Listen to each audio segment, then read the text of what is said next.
Hi guys, gawa tayo ngayon ng ginatan sa malamig na panahon. Meron ako ditong gata.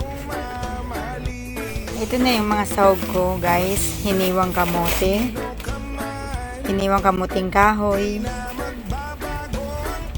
mais, saging, at saka giniling na bigas na ginawa kong bilo-bilo. Ilagay ko na pala guys yung kamuting kahoy at mais.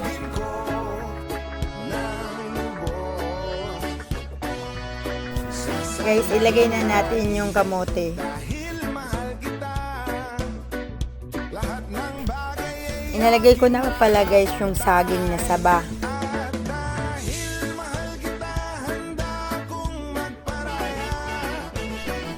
Guys, hindi ko na pala pinakita sa inyo yung paglagay ko ng asukal tsaka gatas. Tapos kunting asin. Ayan na guys, luto na ang creamy ginatang halo-halo. Yan guys, mag-prepare na tayo sa mga order.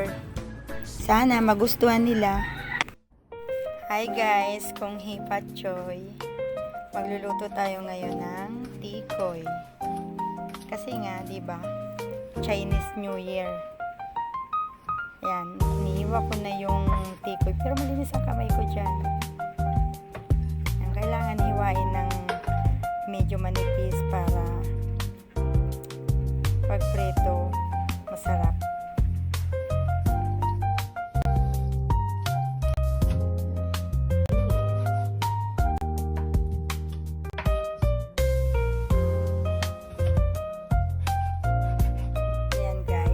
Magpainit na tayo ng mantika sa kawali. Ito pala guys na tikoy, hindi ko ginamitan ng itlog. Sinawsaw ko lang to sa giniling na malagkit para hindi malangsa.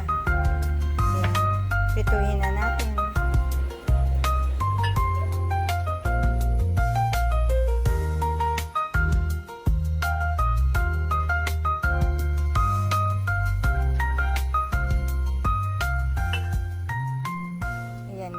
Medyo luto na to kasi medyo brown na, hanguin na natin.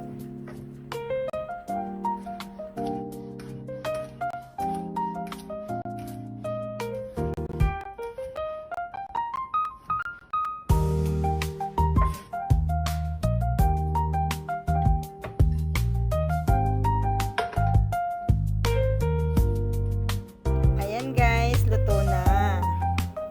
Tikiman time na tayo niya.